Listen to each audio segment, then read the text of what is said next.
उत्तराखंड की सियासत में हाथ आजमाने के सपने देख रही आम आदमी पार्टी जनता को गुमराह करने में जुट गई है। हाल ही में कुमाऊं दौरे पर आए आप के नेता और दिल्ली के उप मुख्यमंत्री मनीष सिसोदिया ने सार्वजनिक मंच से दावा किया कि उत्तराखंड के मुख्यमंत्री त्रिवेंद्र सिंह रावत अपने 3 साल के कार्यकाल की 5 उपलब्धियां भी नहीं गिना सकते। उत्तराखंड के मुख्यमंत्री त्रिवेंद्र सिंह रावत जी को चुनौती देकर कहना चाहता हूं कि आप 5 काम बता दीजिए जिसकी वजह से जनता ये कह सके कि साहब हमारे मुख्यमंत्री ने हमारे लिए काम किया। ये राजनीति के चाणक्य और उत्तराखंड को जानने वाले कहते हैं कि सिसोदिया को उत्तराखंड की समझ ही नहीं है। होती तो शायद वह मुख्यमंत्री त्रिवेंद्र सिंह रावत को इस तरह की आधारहीन चुनौती न देते। धरातल पर स्थिति यह है कि त्रिवेंद्र अपने पौने 4 साल के कार्यकाल के दौरान ईमानदार और दमदार मुख्यमंत्री के रूप में उभरे हैं। राज्य हित में उन्होंने उन मसलों पर भी साहसिक फैसले लिए जिन्हें कांग्रेस की पूर्ववर्ती मुख्यमंत्री भविष्य के लिए राजनीतिक मुद्दा बनाए रखना चाहते थे। आइए नजर डालते हैं मुख्यमंत्री त्रिवेंद्र की चुनिंदा उपलब्धियों पर। भ्रष्टाचार पर लगाया प्रभावी अंकुश, देवस्थानम बोर्ड का गठन, उत्तराखंड अटल आयुष्मान योजना का सफल क्रियान्वयन, गैरसैंण को घोषित किया ग्रीष्मकालीन राजधानी, रेल कनेक्टिविटी के निर्माण कार्य में लाई गई तेजी, युद्ध स्तर पर चल रहा है 4 धाम ऑल वेदर रोड परियोजना का कार्य, 2018 में इन्वेस्टर समिट का आयोजन, 124 लाख करोड़ के 601 एमओयू हुए साइन, पहाड़ों में बढ़ा निवेश। अब तक पहले चरण में हो चुकी है 25,000 करोड़ रुपए से अधिक की निवेश की ग्राउंडिंग।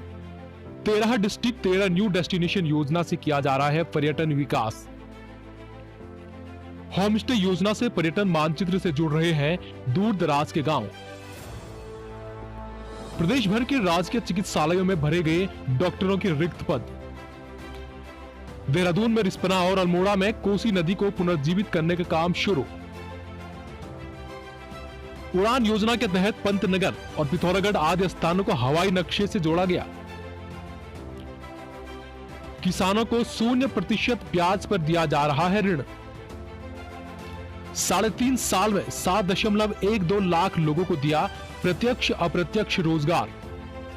पलायन आयोग का गठन कर रिवर्स पलायन को लेकर योजनाबद्ध तरीके से किया जा रहा है काम। इसी के तहत अब तक 100 से अधिक ग्रोथ सेंटर्स की स्थापना को दी गई मंजूरी।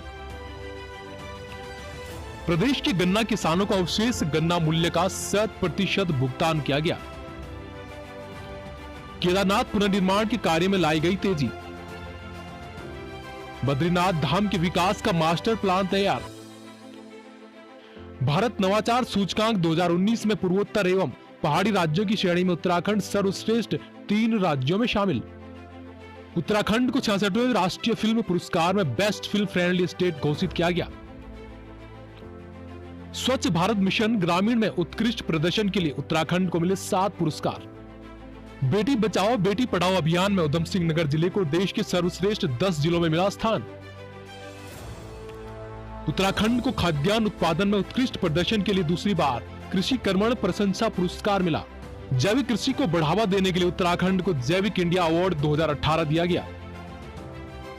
नरेगा में देश भर में सर्वाधिक 16 राष्ट्रीय पुरस्कार उत्तराखंड को मिले। मातृत्व मृत्यु दर में सर्वाधिक कमी के लिए उत्तराखंड को भारत सरकार ने किया पुरस्कृत। आंगनवाड़ी कार्यकर्त्री, सहायिका और मिनी कार्यकर्त्री के मानदेय में की गई बढ़ोतरी। वृद्धावस्था, विधवा और दिव्यांग जनों की पेंशन राशि बढ़ाकर की गई 1200 रुपए प्रति माह। ग्राम प्रहरियों का मानदेय 2000 रुपया प्रति माह किया गया। दिव्यांग जनों के लिए आरक्षण 3% से बढ़ाकर 4% किया गया। अनाथ बच्चों को सरकारी सेवाओं में की गई आरक्षण की व्यवस्था। दुर्घटना राहत राशि को मृत्यु पर 50,000 से बढ़ाकर 1 लाख, गंभीर घायल होने पर 20,000 से बढ़ाकर किया गया 40,000। शहीद सैनिकों के परिजनों को योग्यता अनुसार दी जा रही है नौकरी। विशिष्ट सेवा पदक से अलंकृत सैनिकों को अनुमन्य राशि में की गई है बढ़ोतरी। E cabinet, e office, CM dashboard, Utkarsh, CM helpline 1905 और सेवा का अधिकार की पारदर्शिता के चलते कार्य संस्कृति में हुआ सुधार। ट्रांसफर एक्ट को पारदर्शिता के साथ किया गया लागू। 2021 में हरिद्वार में प्रस्तावित कुंभ की लगभग पूरी हो चुकी है ठोस तैयारियां। गरीब कल्याण योजना के तहत उत्तराखंड में 61 लाख लोगों को बांटा गया राशन। शिक्षा में एनसीईआरटी की पुस्तकें की शुरू। देहरादून में 175 करोड़ की लागत से देश की 5वीं साइंस सिटी का हो रहा है निर्माण। राज्य में साइंस यूनिवर्सिटी की स्थापना का निर्णय। ग्रामीण क्षेत्र के निर्धन तबके को मात्र 1 रुपया और शहरी क्षेत्र में 100 रुपया शुल्क पर घर घर जल पहुंचाने की योजना शुरू। तो बहरहाल उत्तराखंड वालों, दिल्ली के उप मुख्यमंत्री मनीष सिसोदिया आपके बीच फिर एक बार देहरादून हरिद्वार में मौजूद होंगे और आपको फिर गुमराह करने की कोशिश भी कर सकते हैं। तो अपने ही प्रायोजित कार्यक्रम देवभूमि की बात मनीष सिसोदिया के साथ में हिस्सा भी लेंगे, जिसमें सवाल भी उन्हीं के लोग पूछेंगे और जवाब भी उन्हीं के होंगे। बाकी ये पब्लिक है, सब जानती है। ब्यूरो रिपोर्ट, बोलता उत्तराखंड।